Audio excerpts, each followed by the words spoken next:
Election کے بعد جو صورتحال ہم نے دیکھی اس میں جو اس سے پہلے صورتحال تھی سیاسی عدم استحکام اور پولرائزیشن، اس سے دو چند سیاسی عدم استحکام میں اضافہ ہوا۔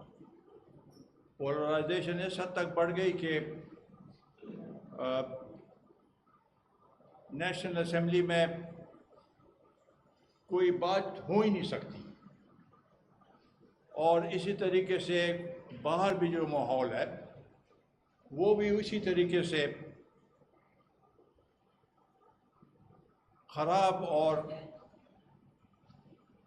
بے گفتگو بھی ہے۔ اگر آپ دیکھیں تو پچھلے الیکشن جب ہوئے تھے تو اس میں ایک ٹرم اس وقت سامنے آیا تھا کہ سلیکٹڈ، یہ حکومت سلیکٹڈ ہے۔ اس دفعہ فارم 45 اور 47 والی بات آئی ہے،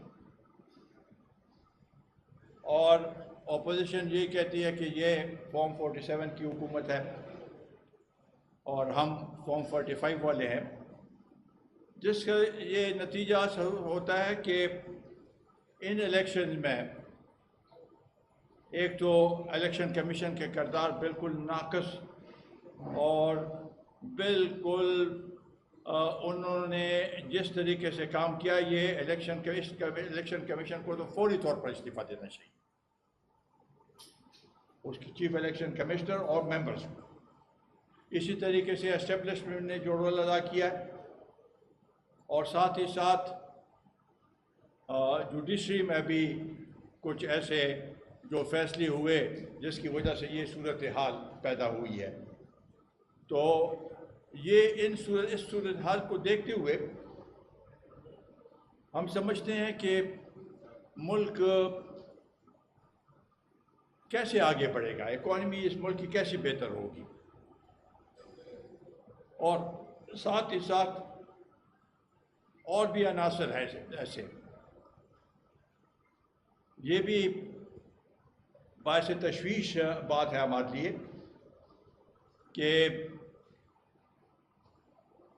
امریکہ کے ہاؤس آف ریپریزنٹیٹیوز نے قرارداد پاس کیا، اور وہ بھی 366 لوگوں نے اس کے حق میں ووٹ دیا اور 7 نے مخالفت کی، کہ پاکستان میں جو الیکشن ہوئے ہیں وہ متنازع ہیں، اور یہ اس صورتحال کے لیے وہاں پر ان کو تحقیق کرنی چاہیے۔ گو کہ ہم اس کو سپورٹ نہیں کرتے اس لحاظ سے کہ ایک دوسرا ملک ایسے صورتحال ایسے قرارداد پیش کرے، لیکن جو صورتحال ہے ملک میں تو کم از کم یہ جو جتنے شور ہو رہا ہے فارم 45 47 کا روزانہ کی بنیاد پر یہ بات ہو رہی ہے، اس کا تو کچھ تحقیقات یا کوئی جوڈیشل کمیشن اس کے لیے تو بننا چاہیے، تاکہ یہ بات دودھ کا دودھ اور پانی کا پانی ہو جائے، لیکن اس پہ ابھی تک کچھ نہیں کیا گیا۔ ساتھ ہی ساتھ اگر آپ دیکھیں تو چائنا کا جو وزیر آیا تھا، انہوں نے جو بات کی جوائنٹ کمیشن میں کہ پاکستان میں اگر ہمارے لوگ محفوظ نہیں ہوں گے، یہاں کی سیکیورٹی حالات ٹھیک نہیں ہوں گے، تو انویسٹمنٹ یہاں پر پاکستان میں نہیں ہو سکتی۔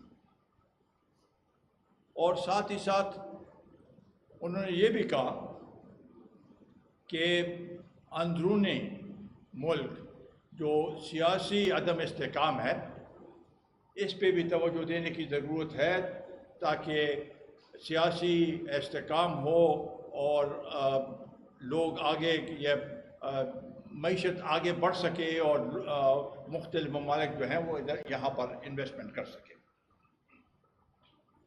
لیکن حالات ویسے یوں کے توں ہیں، اور اس کے اثرات یہ اس لحاظ سے ہوا کہ مرکزی حکومت اگر آپ دیکھیں تو وہ بھی بیساکھیوں پہ چل رہی ہے، اور دن بدن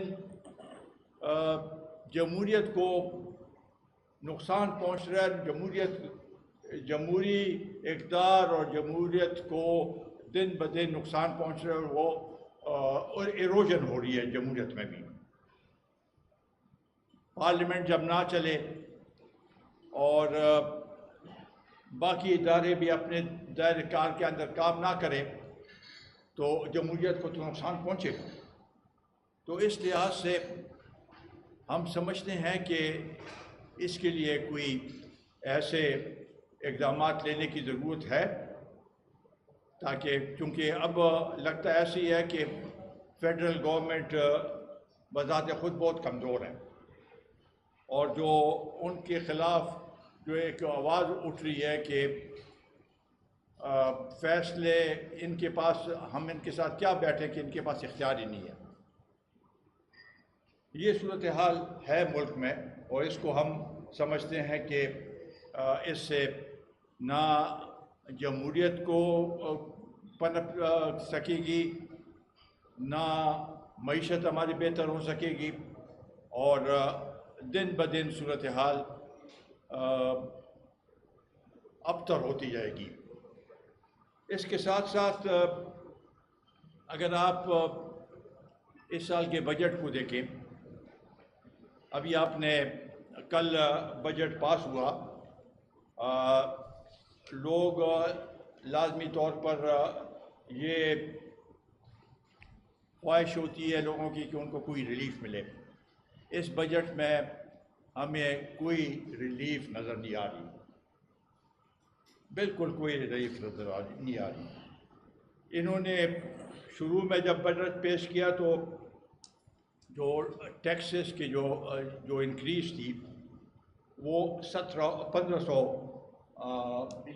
بلین تھی۔ اب جب پاس ہوا بجٹ تو وہ 1700 بلین ہوگی، یعنی 200 بلین اس میں اضافہ ہوا، بجائے اس کے کہ اس میں کوئی کٹوتی ہوتی اور لوگوں کو کچھ ریلیف ملتا، اس میں 200 بلین کا اضافی ٹیکس لگا دیے گئے۔ ساتھ ہی ساتھ اگر آپ ایکسپینڈیچر دیکھیں، جب اتنے ٹیکسز لگ رہے ہوں تو توقع یہ کی جاتی تھی کہ گورنمنٹ اپنے ایکسپینڈیچر کم کریں گے، اس میں کمی لائیں گے تاکہ کچھ نہ کچھ ان کے پاس سپیس مل سکے ان کو۔ لیکن حیرانگی کی بات ہے کہ ایکسپینڈیچر میں 32% اضافہ ہوا ہے۔ اس بجٹ میں ایکسپینڈیچر میں 32% اور اضافہ ہوا ہے۔ اگر ہمارے ٹوٹل ریونیوز 18,000 بلین ہے، تو ان میں سے 9,000 بلین صرف اس کی ڈیٹ سروسنگ کی ادائیگی کی ہے۔ تو آپ کے پاس 9,000 بچتا ہے، اس میں پھر صوبوں کو بھی دینا ہے، ڈیفینس ہے، پینشنز ہیں، سیلریز ہیں، یہ کیسے چلے گا ایسے ملک؟ تو یہ صورتحال ہے، اور اس میں جو ہم سمجھتے ہیں کہ کچھ چیزیں ایسی ہیں کہ اس کے اوپر انسان حیران ہو جاتا ہے۔ بیبی ملک کے اوپر بھی ٹیکس لگایا گیا، اس کو آواز تھی اور شور تک اس کو ختم کیا جائے، اس کو نہیں ختم کیا۔ ساتھ ہی ساتھ ویجیٹیبلز پہ اور اس پہ جو وہاں سے ویجیٹیبلز آ رہے ہیں افغانستان سے، اس کے اوپر بھی فروٹ اور ویجیٹیبل، اس کے اوپر بھی 18% کا ٹیکس لگایا گیا۔ اور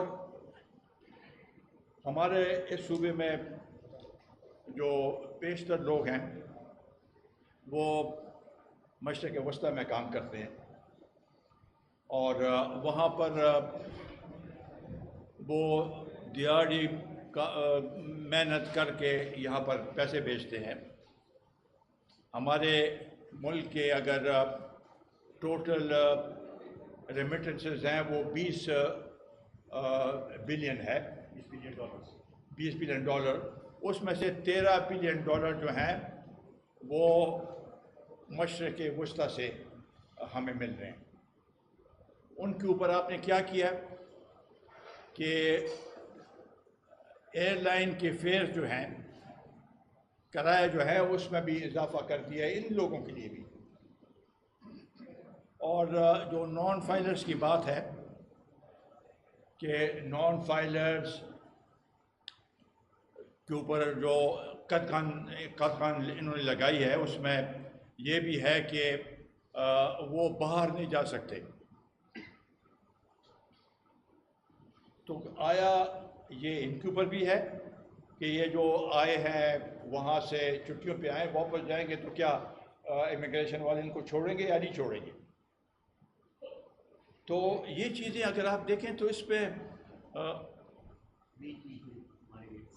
اور یہ زیادہ تر ہمارے صوبے سے ہے، سارے دیر، باجوڑ، ملکن، سوات، یہ سب علاقے جتنے بھی ہیں یہاں سے 400 جنوبی اضلاع، قبائلی علاقہ، ان سب کی یہ صورتحال ہے۔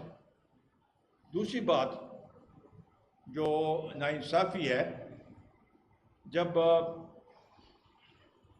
مرجر ہو رہا تھا تو ایک معاہدہ ہوا تھا اور ہم نے بھی اس کی حمایت کی تھی کہ مرجر ہونا چاہیے۔ اس میں 100 بلین کا ذکر ہے اور یہ کہا گیا تھا اور یہ ایشورنس دی گئی تھی کہ ہر سال مرج ڈسٹرکٹ کے لیے 100 بلین روپے اضافی ملیں گے اور یہ 10 سالوں کے لیے یعنی 1000 بلین۔ اور ساتھ ہی ساتھ یہ بھی کہا گیا کہ NFC میں 3% ان کو اضافی اس صوبے کو ملے گا ان علاقوں کے لیے۔ ابھی بدقسمتی کی بات ہے کہ اس سال بھی 52 کے 53 بلین،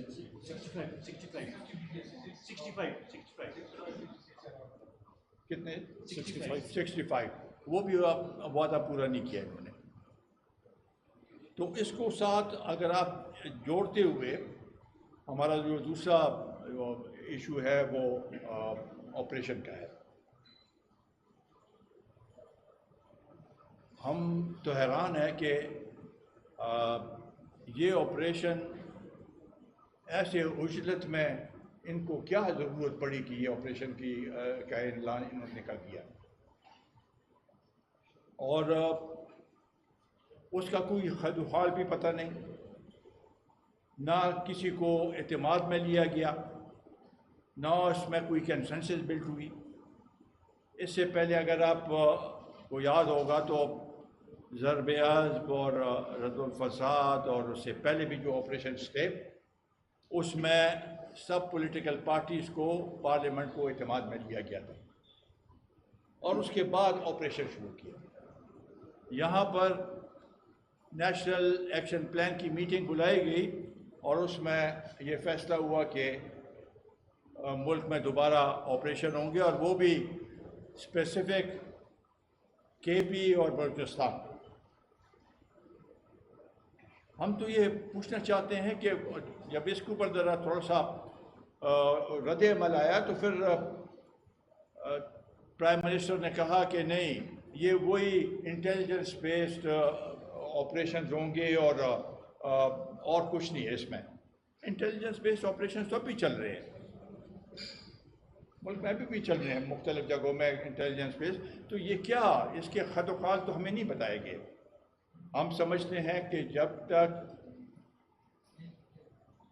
سب سٹیک ہولڈرز کو اعتماد میں نہیں لیا جاتا، پارلیمنٹ کو، پولیٹیکل پارٹیز کو، صوبائی حکومتوں کو، تو تب تک ہم اس کی حمایت نہیں کر سکتے۔ اگر سب کنسنسس سے ایک کوئی فیصلہ ہو تو وہ الگ بات ہے، ادروائز ہم سمجھتے ہیں کہ کنسنسس بلڈنگ کے بغیر آپریشنز کی حمایت میں ہم نہیں ہیں۔ اگر آپ دیکھیں تو اس سے پہلے جو آپریشن ہوئے ہیں اور اس میں جو لوگ ڈسپلیس ہوئے تھے ان کے واپس جانے سے انہوں نے 4 لاکھ روپے کا کہا تھا کہ ان کو دیے جائے گے گھر بنانے کے لیے، وہ بھی ابھی تک نہیں دیے. وہ بے یار و مددگار ہیں، ان کے گھر اسی طریقے سے ابھی تک تباہ برباد ہیں. جو شہید ہوئے ہیں ان آپریشن میں ان کے لواحقین کے ساتھ کوئی مدد نہیں کی جا رہی. ہم سلام پیش کرتے ہیں اپنے اس صوبے کے پولیس کے نوجوان اور افسران جنہوں نے شہادت نوش کی، ہمارے آرمی کے پرسنل اور آفسرز نے جو شہادت پیش کی ہے اس کو ہم سلام پیش کرتے ہیں. لیکن اس سب صورتحال کو سامنے رکھتے ہوئے میرا خیال ہے کہ پولیس کا ایک اپنا رول ہے، اور اگر اس کو صحیح سی ٹی ڈی کل وزیر اعظم صاحب نے کہا کہ ہم نے ان کو 500-550 ارب روپے دیے وار آن ٹیرر کے لیے، لیکن ان کی ابھی تک وہاں پر سی ٹی ڈی نہیں ہے. سی ٹی ڈی ہے ادھر، اور پولیس کے نوجوانوں نے بھی قربانیاں دی ہیں، اس میں کوئی شک نہیں ہے، لیکن اس کو اپ گریڈ کرنے کی ضرورت ہے، اس کو کیپیسٹی بلڈنگ کی ضرورت ہے، اور یہ کام ہونا چاہیے تاکہ فرنٹ لائن میں پولیس ہی ہو. اور پولیس کا وہ ہے، یہ فرض ہے، اور وہ میں سمجھتا ہوں کہ کر سکتے ہیں، وہ اپنا ایک ڈیوٹی کر سکتے ہیں اگر صحیح افسر وہاں پر لگایا جائے، اس کو اپ گریڈ کیا جائے، کیپیسٹی بلڈنگ ہو اس کی، تو یہ کام ان سے لیا جا سکتا ہے. اور اس میں یہ چیزیں جو ہیں یہ ہمارے خدشات ہیں اور اس کو دور کرنے کی ضرورت ہے. تیسری بات،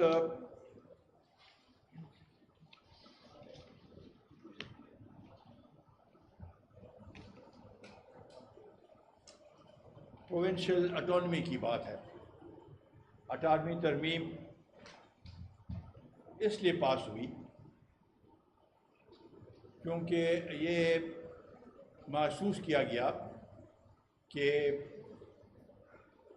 وفاقی حکومت صحیح طریقے سے مختلف شعبوں میں اپنا کردار سر انجام نہیں دے سکتی. لہٰذا یہ اس وقت فیصلہ کیا گیا کہ ان موضوعات کو صوبوں کو منتقل کیا جائے تاکہ وہ اپنے ریسورسز کو صحیح طریقے سے استعمال کر سکیں. اور اس کے لیے جو NFC ایوارڈ اس وقت ہوا تھا، صوبوں کی 57.5% شیئر تھی اور باقی مرکز کی تھی. اب یہ ایک کیمپین شروع ہوئی ہے کہ یہ صوبوں کو زیادہ پیسے مل رہے ہیں اور مرکز کے پاس کوئی پیسہ نہیں ہے. مرکز تو اپنے اخراجات کم نہیں کر رہے. مرکز جو ہے ٹیکسز، جو ڈائریکٹ ٹیکسز ہیں وہ تو وصول نہیں کر رہے، اس کے لیے کوئی کام نہیں کر رہے. CBR صرف 18% جو GST ہے، ریگریسو ٹیکس ہے، اس کی وصولی میں اس میں ان کا کیا کردار ہے. تو ٹیکسز وہ اپنے جو ہے ٹیکسز بڑھائے اور ڈائریکٹ ٹیکسز، تو تاکہ سب کے جو ہے مسئلے وہ حل ہو سکیں.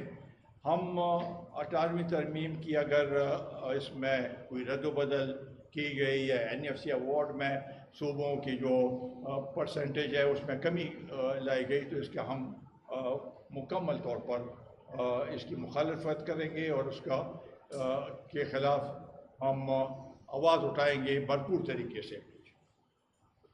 آخری بات لوڈ شیڈنگ کی.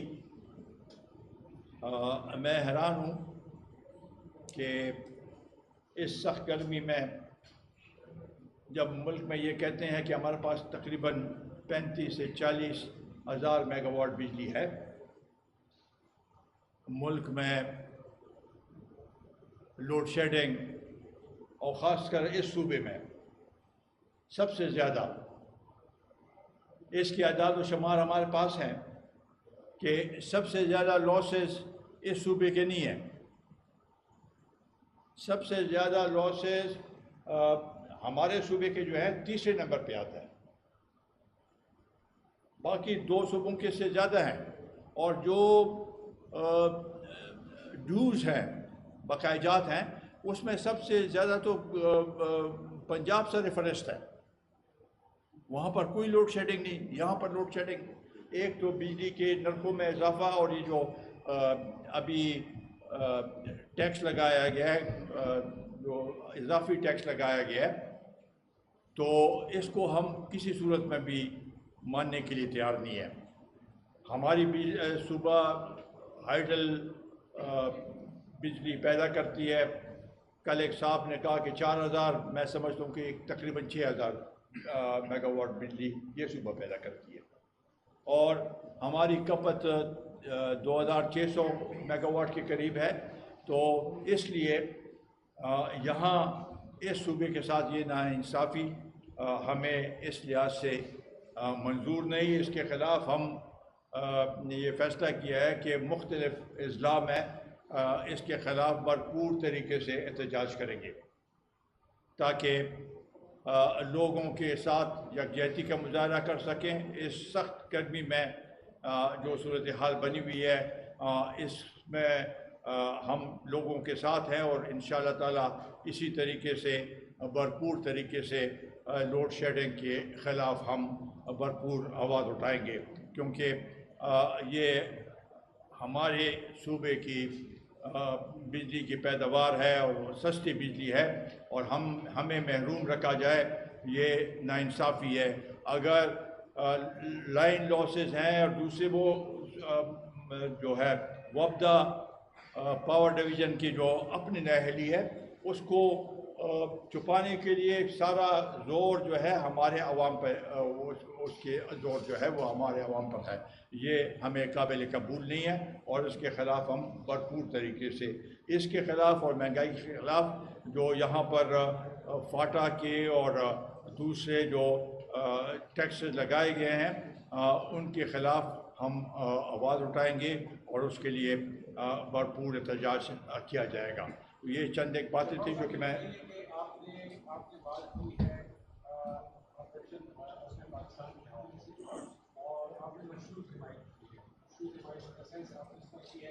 اگر سب کو اعتماد کو دیا جاتا ہے اور سب اعتماد میں آتے ہیں اور سب حمایت کرتے ہیں تو ہم بھی کر سکتے ہیں. وہ آپ نے مشروط نہیں، مشروط بھی نہیں. ہم نے کہا کہ اس کے پہلے خد و حال بتائیں، اور یہ کس لیے، کیا وجوہات ہے کہ یہ آیا یہ کسی ہمسایہ ملک کے پریشر کے تحت ہوا ہے. کیونکہ ان کے وزیر نے بھی یہاں پر آ کر یہ کہا کہ بھائی سیکیورٹی، تو اس کے تحت وہ کیا گیا ہے یا کوئی اور وجوہات ہے. تو پہلے ہم اس پہ وہ سیٹسفائیڈ نہیں ہیں. جب تک ہم بھی سیٹسفائیڈ نہیں ہے، دوسرے ملک میں اگر آپ دیکھیں تو سب پولیٹیکل پارٹیز نے اس کی مخالفت کی ہے. تو اس لحاظ سے اعتماد میں لینے کی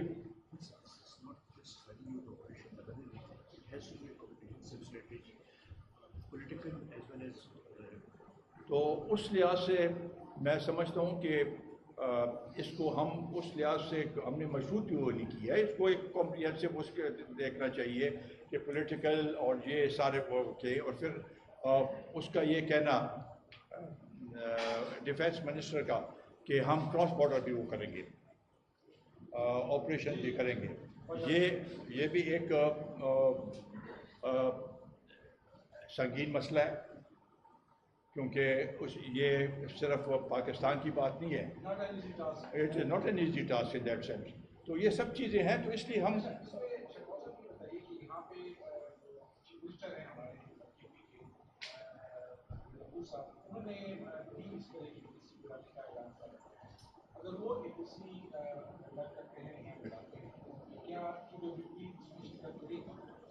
دیکھیں جی، جو صوبے کے مفاد کی بات ہوگی جہاں پر بھی، اور صوبے کے مفادات سیاست سے بالا تر ہو کے ہم اس میں اپنا کل رات ڈالیں گے اور ہمیں اس لحاظ سے اپنا جو ہماری ان پٹ ہے وہ ضرور آئے گی. عثمان جو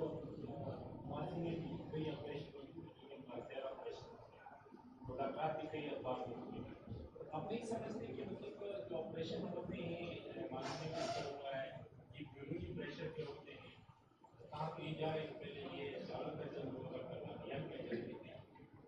اس کو آپ مسترد نہیں کر سکتے ہیں. یہ صورتحال یہاں پر رہی ہے. جیسے میں نے آپ کو کہا یہ آپریشن کسی ہمسایہ ملک کے چونکہ ان کی جو شام کے انسیڈنٹ کے بعد جو صورتحال پیدا ہوئی ہے وہ پریشر تو حکومت پہ اب تک ہے، کیونکہ سرمایہ کاری وہاں سے نہیں آ رہی. انہوں نے مشروط کیا ہوا ہے آپریشن کے سیکیورٹی کے لحاظ سے اور انٹرنل جو ہماری ڈیسٹیبلائز پوزیشن اس کے ساتھ وہ کی ہے. تو یہ چیزیں تو میرا خیال ہے کہ ہمیں تو یہ چاہیے کہ ملک کے مفاد کو سامنے رکھتے ہوئے ایک فیصلہ کریں. اس لیے میں نے کہا کہ اتنی عجلت میں جو فیصلہ کیا گیا کیا وجہ ہے اس کی، کیوں اتنی عجلت میں.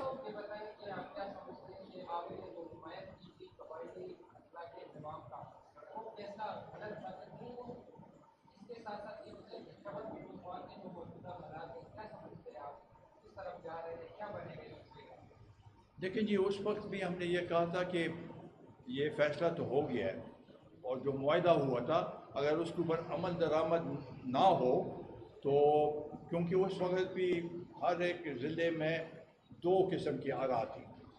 نوجوان سارے مرجر کے حق میں تھے، جو قبائلی مشران تھے وہ اس کے حق میں نہیں تھے. تو ہم نے یہ کہا تھا کہ اگر اس کے اوپر عمل نہیں ہوگا تو ان لوگوں کو تقویت ملے گی جو کہ اس کی مخالفت کر رہے تھے.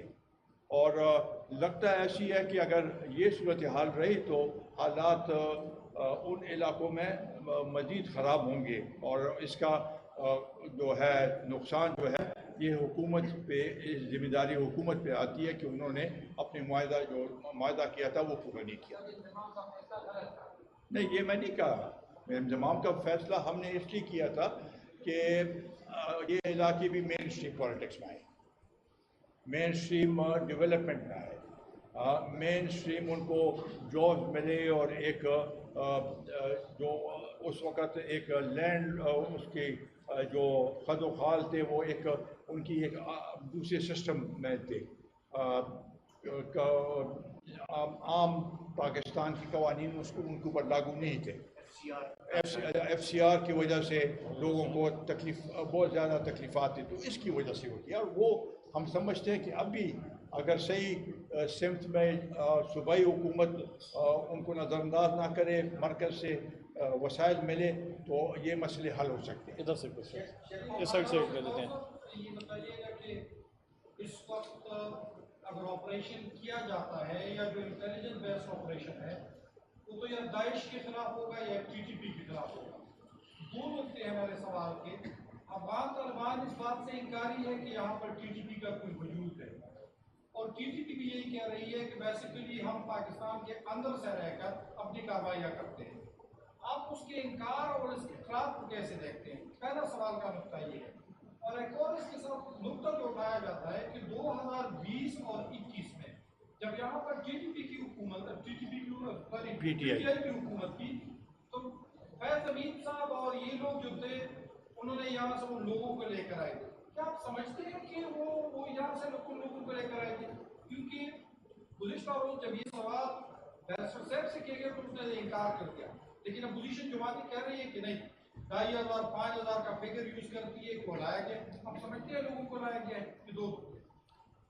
دیکھیں میرا خیال ہے کہ کابل کی حکومت نے یہ انکار کبھی نہیں کیا کہ وہاں پر ٹی ٹی پی کے لوگ نہیں ہیں.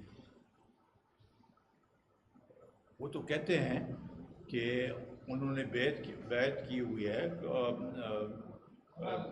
اخونزادہ پہ، اور وہ تو کہتے ہیں کہ وہ ہے وہاں پر. جو ہمارے مذاکرات ہوئے اور یہاں سے جو ٹیمز گئی ہیں تو انہوں نے تو یہی کہا ان کو کہ بھائی ان کو آپ روکیں انہوں نے یہ کہا تھا کہ ہم ان کو دور اضلاع میں اور دور پروونسز میں ان کو منتقل کر دیں گے، جو کہ اب تک ہوا نہیں۔ تو انکار انہوں نے کبھی نہیں کیا کہ یہ لوگ وہاں پر نہیں ہیں، اور وہ تو ہمیں بھی پتہ ہے، سب کو پتہ ہے، اس میں کوئی دو آراء تو نہیں ہے کہ وہ لوگ ادھر وہ ہیں، لیکن وہ چونکہ افغانستان کی حکومت ان کو کے خلاف ایکشن تو نہیں لے سکتی، وہ کہتے ہیں کہ ان سے بات کرو، بات ایسے تو نہیں ہو سکتی نا۔ ہم تو سمجھتے ہیں کہ چونکہ وہاں پر ان کے علاقے میں ہے، یہ اس حکومت کی، کابل کی حکومت کی ذمہ داری ہے کہ وہ ان کے ساتھ بیٹھ کے ان کے ساتھ اصلاح کرے، یا ان کو اگر دور بھی بھیجنا ہو یا ان کو بٹھائیں، اور پھر پاکستان حکومت کا کوئی اس میں کردار آ سکتا ہے اس لحاظ سے۔ دوسرا کیا پوچھا تھا میں؟ 2022 میں لوگوں کے لیے کیا سمجھتے ہیں لوگوں کو بنایا گیا؟ دیکھیں، اس وقت فیض امین نے جو وہ یہاں پر کور کمانڈر تھے، انہوں نے 2-3 جرگے بھی بھجوائے تھے وہاں پر فاٹا کے لوگوں کو، اور اس کا وہاں پر بات چیت بھی ہوئی، ان کے جو ڈیمانڈس تھے ان کے اوپر بھی بات چیت ہوئی۔ اس میں ایک شک یہ بھی تھا کہ ان کو واپس ری انٹیگریٹ کیا جائے پاکستان میں، اور یہ ہم سمجھتے ہیں کہ کچھ لوگ آئے ہیں یہاں پر جو کہ سیٹل ہوئے۔ آپ نے دیکھا ہوگا کہ سوات میں اس کے خلاف ریئیکشن بھی ہوا۔ تو یہ اب حکومت کا کام ہے، حکومت ابھی یہ کہہ رہی ہے، ڈیفینس منسٹر کہتا ہے کہ 4,000 لوگ آئے ہوئے ہیں، تو ان کو چاہیے کہ وہ اس کی اعداد و شمار دیں کہ بھی کہاں پر یہ لوگ منتقل ہوئے ہیں اور کہاں پر ہیں وہ۔ تو یہ اتنی بات تو ہوئی تھی افغانستان میں، جو ان کے ڈیمانڈ تھے، اس میں ایک ڈیمانڈ یہ بھی تھا کہ ان کو واپس منتقل کیا جائے۔ سر، امن و امان کی موجودہ صورتحال کو دیکھتے ہوئے اگر آپریشن نہ ہو تو حل کیا ہو، کیسے امن قائم ہوگا؟ دیکھیے جی، آپریشن تو پہلے بھی ہوئے ہیں نا، اور آپریشن کا نتیجہ آپ دیکھیں تو اگر وہ آپریشن جو تھے، ضرب عجب تھا، رزم الفساد تھا، اگر وہ کامیاب ہوئے تھے تو یہ اب کہاں سے یہ لوگ آ گئے؟ تو ہم سمجھتے ہیں کہ اس کے لیے جب تک جتنے بھی لا انفورسنگ ایجنسیز ہیں، اور ایک نیشنل ایکشن پلان بنایا گیا تھا، اس کو اوپر جب کوئی حالات تھوڑے بہت وہ ٹھیک ہو جاتے ہیں، نیشنل ایکشن پلان پہ عمل درآمد نہیں ہوتا، تو جب تک یہ چیزیں نہیں ہوں گی تو سلسلہ تو ایسے ہی رہے گا۔ ہم سمجھتے ہیں کہ نیشنل ایکشن پلان پہ عمل ہو، پولیس اپنا کردار ادا کرے، اور ہر ایک چیز کا حل فوج نہیں ہے کہ فوج کو آپ ہر ایک چیز کے لیے آگے کر دیں۔ یہ باقی لا انفورسنگ ایجنسیز کا بھی ایک رول ہے۔ نیشنل ایکشن پلان میں جو چیزیں ہیں اس کے اوپر عمل ہو تو بہتری آئے گی اس ملک میں۔ یہ پالیسی جو گڈ طالبان اور بیڈ طالبان کی پالیسی ہے، اس کو بھی ترک کرنے کی ضرورت ہے۔ اس وقت طرز سیاست میں تیزی آئی ہوئی ہے۔ کیا ہے؟ طرز سیاست میں تیزی آئی ہوئی ہے، ہر کوئی اسٹیبلشمنٹ کو تنقید کا نشانہ بنا رہا ہے۔ آپ نے جو پرسکرپٹ اس کی میرے خیال میں خیبر پختونخوا کی کسی بھی بندے کو اس سے اختلاف نہیں ہے، لیکن جو بندہ اسٹیبلشمنٹ کی مخالفت کرتا ہے وہ پروان چڑھتا ہے اور لوگ ان کا پسندیدہ لیڈر بن جاتا ہے۔ کیا آپ کی سیاست میں بھی تیزی آئے گی کہ اسٹیبلشمنٹ خلاف؟ دیکھو، ہم اپنی ذات اپنے اس کے لیے بات نہیں کرتے ہیں، ہم ملک کی بہتری کے لیے جو ہوگا، ضروری نہیں ہے کہ آپ ایسے دعوے کریں اور ایسے وہ کریں جس سے شاید کچھ لوگ اس کے ساتھ منسلک ہو جائیں یا وہ کہیں واہ واہ۔ ہم سیاست کرتے ہیں اور پریگمیٹک سیاست کرتے ہیں، جو زمینی صورتحال ہے یہاں پر اس ملک میں اس کے بارے میں سوچتے ہیں، اور عوام کی مفاد کی سیاست کرتے ہیں. جو جتنے بھی ادارے ہیں ہم سمجھتے ہیں کہ ان کو اپنے دائرہ کار کے دائرے کے اندر رہنے کی ضرورت ہے تاکہ ملک صحیح سمت میں چل سکے. بہت شکریہ.